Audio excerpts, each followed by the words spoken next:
Αυτό το χάλι που βλέπετε είναι στη γωνία Δεδάλου και Αγίου Δημητρίου, στον οικισμό Λεύκες και στον οικισμό Τριάδα, στην Πλάζ του Εώτη, στην Αγία Τριάδα Θεσσαλονίκης. Η ευθύνη εμπίπτει στο Δήμο, κοινότητα, δεν ξέρω τι διάλο είναι, Θερμαϊκού. Η εικόνα αυτή είναι εδώ και 15 μέρες, σήμερα είναι δεύτερη μέρα του Πάσχα. Έχει να γίνει αποκομιδή σκουπιδιών καταγεγραμμένα από τις 8 Τετάρτου του 2011. Θα σας δείξω μερικές εικόνες και θα κάνω zoom ακόμα και σε σπασμένα γυαλιά, γιατί για το έσχος επαναλαμβάνω που έχουμε καταντήσει σε αυτό τον τόπο δεν ευθύνονται μόνο οι κεντρικές κυβερνήσεις, ούτε ο ασίδωτος λαός. Ξεκινάει από τον πρώτο και φτάνει μέχρι τον τελευταίο. Δείτε εδώ, σας παρακαλώ πάρα πολύ, έτσι, σπασμένα κρίσταλα, δεν μπορεί να περπατήσει άνθρωπος. Θα προσπαθήσω όσο δυνατόν να σας τα δείξω πιο λεπτομερώς, να καταλάβετε γιατί κατάσταση μιλάμε. Έτσι. Τα κουνούπια είναι τεράστια, χιλιάδες μολυσμένα, όχι ζώα δεν μπορούν να επιβιώσουν. Εμείς οι άνθρωποι κινδυνεύουμε από αρρώστιες, από μικρόβια, από ψήλους, από ψήρες, από την κακοήθεια των δίποδων των ζώων που κάθονται σε μια καρέκλα και πίνουν καφέ όλη την ημέρα και αρμέγουν τους φόρους του ελληνικού κράτους. Ορίστε και η επιβεβαίωση, δείτε σας παρακαλώ, οικισμός Τριάς, έτσι. Αυτά τα δύο κύριος δήμαρχος και η καταπληκτική δημοτική σύμβουλη που ξέρουν μόνο λόγους να μας βγάζουν. Να και το δικό μας το συγκρότημα εδώ, συγκρότημα Λεύκες, και προχωράμε. Δεν είναι αυτή η ασυδοσία μόνο, προχωράμε να δείτε τι συμβαίνει και πού μας έχουν καταντήσει να ζούμε.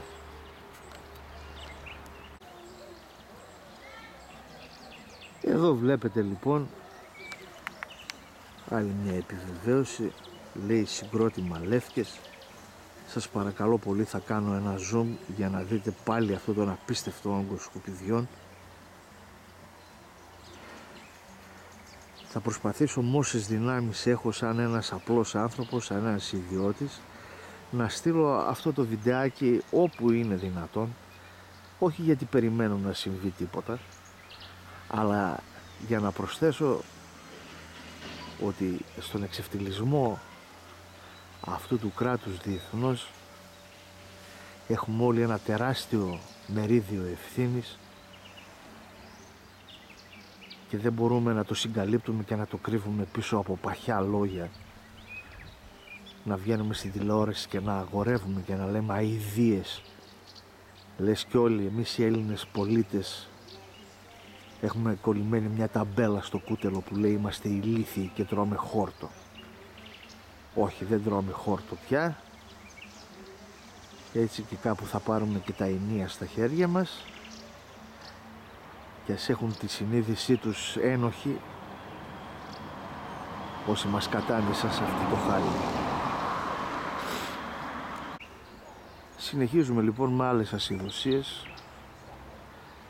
Θα ήθελα λίγο να προσέξετε αυτά τα φώτα στα οποία κάνω zoom. Έχει ένα χρόνο που έχουν τοποθετηθεί εδώ. Σας διαβεβαιώνω, παρότι είναι μέρα, ότι δεν ανάβουν.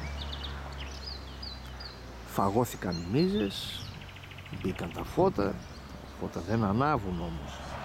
Και αν το βράδυ θέλει κανείς να διασχίσει αυτόν τον καταπληκτικό δρόμο, ο οποίος σημειωτέων οδηγεί στην κεντρικότερη πλάζ της ακτής του Θερμαϊκού, έτσι, στην κεντρικότερη πλάζ κοντά στη Θεσσαλονίκη, που κάποτε έβριθε από κόσμο, τουρισμό, τα καραβάκια πήγαιναν, ερχόντουσαν, τα θυμάμαι σαν παιδί πριν 40 χρόνια, έτσι, έχει καταντήσει να είναι αυτό το έσχος τώρα. Το βράδυ φοβάσαι να κυκλοφορήσεις. Δείτε ακόμα μια καταπληκτική συσσόρευση σκουπιδιών. Δεν είναι περισσότερο από 100-150 μέτρα από την προηγούμενη. Εγώ στέκομαι ακριβώς πάνω στη γωνία αυτή τη στιγμή, θα σας δείξω. Ορίστε η ταμπέλα. Τι λέει εδώ, Αγίου Δημητρίου. Για να δούμε τι λέει και από εδώ. Και εδώ λέει Δεδάλου. Αγίου Δημητρίου και Δεδάλου γωνία λοιπόν. Ορίστε, η μία η Ντάνα με τα σκουπίδια,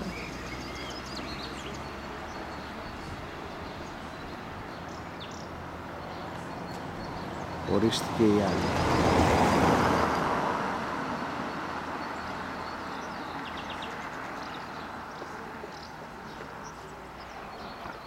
Έτος 2011, στην Ελλάδα που εδώ και 30 χρόνια έχουν φροντίσει και έχουν βιάσει και διακορεύσει όλη η πολιτική ανεξαρτήτως παρατάξεως, και από κάτω τους και ακόμα πιο κάτω τους, μέχρι και τον τελευταίο ελεεινό σκουπιδιάρη και ελεεινό χλιμίντζουρα, ο οποίος κάθεται όλη την ημέρα, πίνει καφέ και έχει και την αξίωση να πληρώνεται από αυτό το πράγμα που λέγεται ελληνικό δημόσιο.